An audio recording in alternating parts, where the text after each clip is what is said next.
ამასობაში 7 მარტია შუადღე და გვეშველება რამე ამ შეკითხვაზე გავცემ პასუხს ამ ვიდეოში და იმ ქვეყნის ამბებს მოვყვები, რომელსაც მართლა საშველად აქვს საქმე.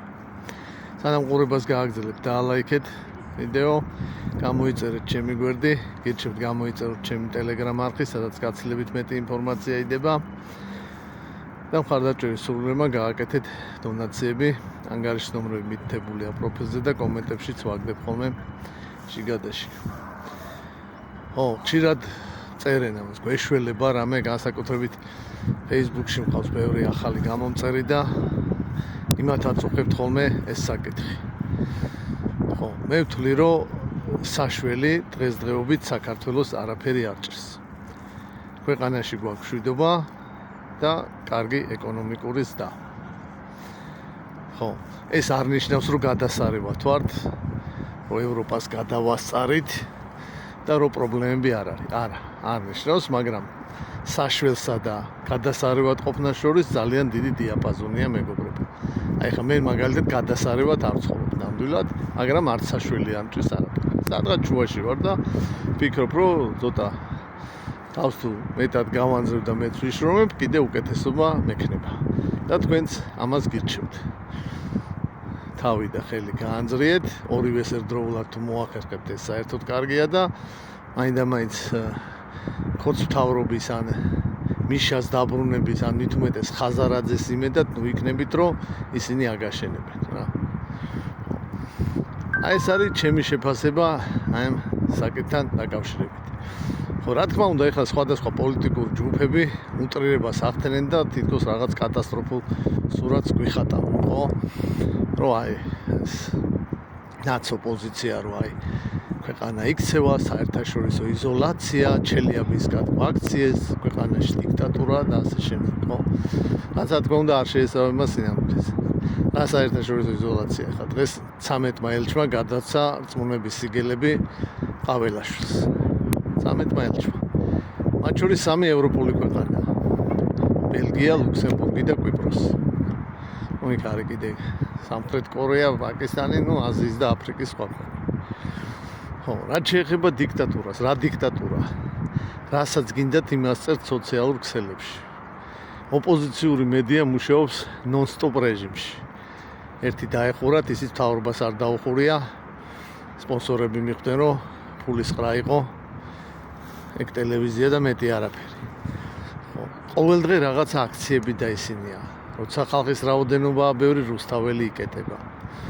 და ეს რა ქვია, ამ აზდღიანი ვაქხანალიის შედეგად, რომელიც ოპოზიციის ნაცების წაქეზებით გარკვეულმა ჯგუფებმა მოაწყვეს, 50 კაცი არის დაჭერილი. ზია და 59 კიდე და მათაც გარკვეული კანონსაწინააღმდეგო ქმედებები აქვს ჩადენილი ყველას. რა მასშტაბის და რა შეფასებას მიცემს სასამართლო, მაგ ყველაფერს ნახოთ. მე ვფიქრობ, რომ მინიმალურ სასჯელებს მიცემენ და საახალწლოც როცა ეს გადატრიალებების და არეულობების საფრთხეები საბოლოოდ იქნება ნეიტრალიზებული, გამოყრიან სულ ყველას გარეთ. რა გვინდა ეგენი ციხეში. რეალურად ეხლა ეს სიტუაცია. ოპოზიციური ექსპერტები რა თქმა უნდა მოთქვამენ და ქართული ეკონომიკის ჩამოქცევას წინასწარმეტყველებენ უკვე 3 თვეა, მაგრამ არაფერი მსგავსი არ ხდება. ლარი დაეცემა და სასწავლო კი დაეცემა, ისე გამყარდა, მე მგონი ესეთი კურსი არ ყოფილა, რა ვიცი, მე აღარ მახსოვს. და ეკონომიკური წესვლაც გვაქვს და ყველა საერთაშორისო ორგანიზაციები ერთხმად იძახიან, რომ ეს ეკონომიკური ზრდა გაგრძელდება. არანაირი კრიზისის მოლოდინები არ არის. და მეორე მხრივ დანარჩენი ოპოზიციაც, რა თქმა უნდა, უკვე სხვა კუთხით ახდენს რაღაცა პრობლემების უტრირებას, რომ თითქოს და ნარკოტიკებმა წალეკა და აზარტულმა თამაშებმა საქართველო, არაბები და ინდოელები შემოგვესწიენ და ასე შემდეგ. მეც ამ ქვეყანაში ვცხოვრობ, მეც აქ დავდივარ, ამ ყველაფერს ხედავ და გარკვეული პრობლემები ამ მიმართულებით რა თქმა უნდა არის, მაგრამ არა იმ მასშტაბით, როგორცაც გვიხატავენ. ამ პოლიტიკური ძალებისგან განსხვავებით მე ციფრები ვიცი, დაგუგლა არ მეზარება და შემიძლია ობიექტურად შევაფასო ამა თუ იმ პრობლემის მასშტაბი. ხო, და ეს ის რომ იღუპება საქართველოს მილიონი კაცი დავჭით და ჩვენ გადაგარჩენთ. ხო, ახლოსაც არ არის სიმართლესთან და არაეფექტური ტაქტიკა მგონია მე საერთოდ და ეს პოლიტიკური ჯგუფები ფიქრობ წარმატებას ვერ მიაღწევენ. იმ დროს სიმართლე არ არის მაგათ ხარეს. ხო. რაღაცით გვაშინებენ და მე უნდათ რომ ხსნელებად მოგვევლინონ და გადაგვარჩინონ. ისი გადამჩენელები არიან, ეგ კიდე ცალკე საკითხავია. ხო. ეხლა ამ ეკონომიკურ ზდაზე იძახიან ხოლმე რომ ეგ თავრობის დამსახურება არ არის. კი ბატონო, ნამდვილად არ არის თავრობის დამსახურება, რამე ისეთი ეკონომიკური რეფორმები კოცებს არ გაუტარებიათ, რომ ეს მაღალი ეკონომიკური ზრდა მომხდარიყო. ეს არის ომის ეფექტი. თორე გვექნებოდა 60%-იანი ზრდა, როგორც მანამდე გქონდა.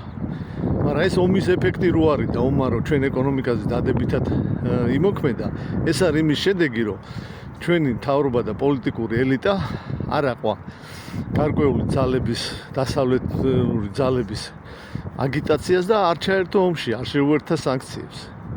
და მშვიდობა შევინარჩუნეთ და ამიტომ აისახა დადებითად.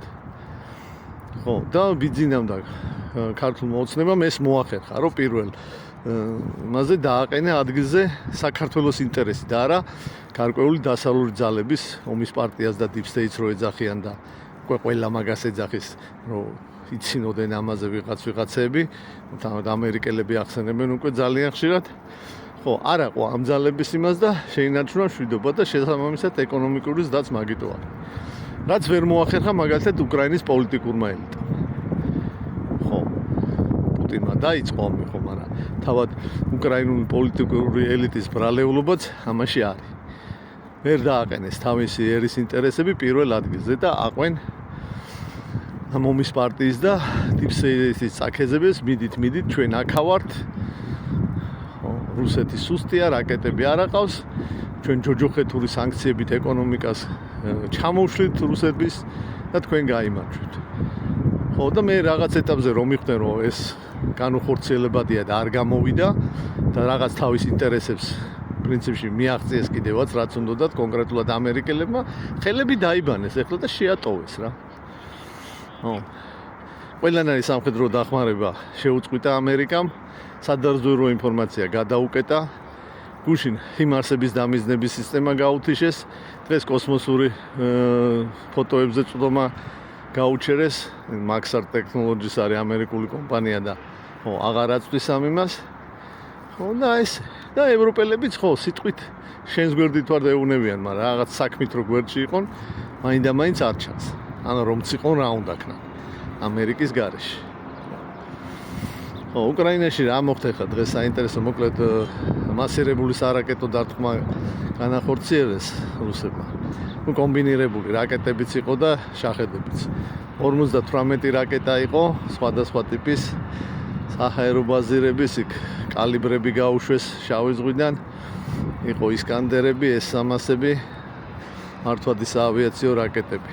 58 რაკეტა იყო, მოკლედ 34 ჩამოვაგდეთო თქვენს უკრაინელებმა. 24-მა მიზანს მიაღწია. აგრეთვე 196 შახედის ტიპის იყო გამოყენებული და უკრაინელების ინფორმაცია აქ კარგი შედეგი ჰქონდათ და 8 მიაღწია სამიზნეს.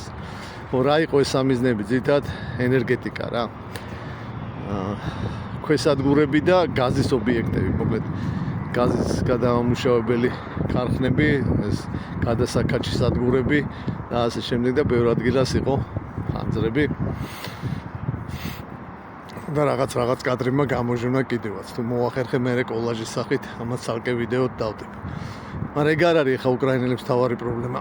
დღეს მოკლედ კურსკში, სოლკში აქვთ კატასტროფული მდგომარეობა.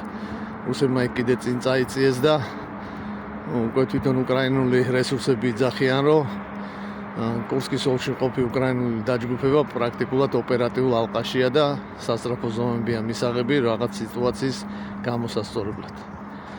ხო, სიტუაციას კურსკის ოლქში აფასებენ თავად უკრაინელებიც კი როგორც კრიტიკულს. ამის მოყოლა მინდოდა მოკლედ.